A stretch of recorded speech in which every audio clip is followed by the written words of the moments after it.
बिस्मिल्लाहिर्रहमानिर्रहीम। अस्सलाम वालेकुम। कैसे हैं आप सब लोग? उम्मीद करती हूँ सब ठीक होंगे। आज मैं लाई हूँ आपके लिए मसालेदार छोले चाट की रेसिपी। ये बहुत मज़ेदार बनती है। आप देख सकते हैं ये जितनी देखने में मज़ेदार है, चटपटी है, उससे ज़्यादा खाने में मज़ेदार और चटपटी होती है। तो चलें देखते हैं किस तरह बनती है। यहाँ पे रेड चिली पाउडर लिया है मैंने, कोरिएंडर पाउडर लिया है 1 टेबल स्पून, हल्दी हाफ़ टी स्पून, गरम मसाला 1 टीस्पून, सॉल्ट अपने हिसाब से लें और चाट मसाला 1 टेबल स्पून भर के लेना है। अब इनको मिक्स कर लेंगे अच्छे से। थोड़ा सा पानी 2 टेबल स्पून जितना पानी ऐड करके इसको अच्छे से मिक्स करके साइड पे रख देंगे हम लोग। फिर यहाँ पे मैंने तकरीबन 500 ग्राम्स छोले बॉईल करके रखे हैं। चने जो है वो अच्छे से बॉईल होने चाहिए, सॉफ्ट होने चाहिए। हार्ड छोले या थोड़े सख्त जो रह जाते हैं वो अच्छे नहीं लगेंगे इसमें।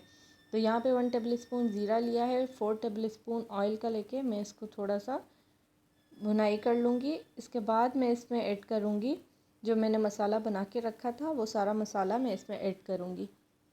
अब इसको अच्छे से 2 मिनट के लिए मिक्स करेंगे। अच्छे से मिक्स करने के बाद अब जिस प्याले में मैंने मसाला बनाया था उसी में थोड़ा सा पानी ऐड करके मैंने उसमें डाल दिया ताकि मसाला जले ना। और यहाँ पे मैंने तकरीबन 1 मीडियम प्याज कट की थी और तकरीबन 3 टमेटोज़ थे, उनको मैंने कट करके थोड़ी देर के लिए लो फ्लेम पे रख दिया ताकि ये प्याज जो है वो सॉफ़्ट हो जाए, टमाटर सॉफ़्ट हो जाए।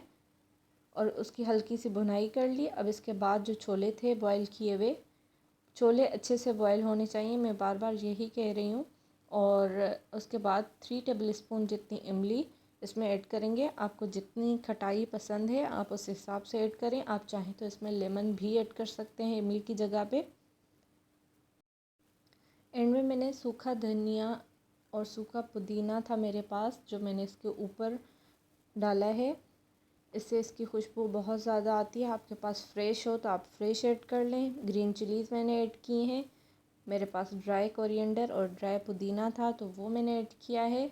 आप देख सकते हैं इतने चटपटे बनते हैं, इतने मज़ेदार बनते हैं। आप इसको रमज़ान में बना सकते हैं, आप उसको हाई टी पे बना सकते हैं। आप जब चाहें इसको खाने का दिल करे कुछ चटपटा खाने को तो आप ये बना के खा सकते हैं। अगर आपको मेरी वीडियो अच्छी लगी हो, रेसिपी अच्छी लगी हो तो चैनल को सब्सक्राइब कीजिए, वीडियो को लाइक कीजिए और कमेंट करना मत भूलिएगा। फिर मिलते हैं अगली किसी और रेसिपी के साथ। तब तक के लिए अल्लाह हाफ़िज़।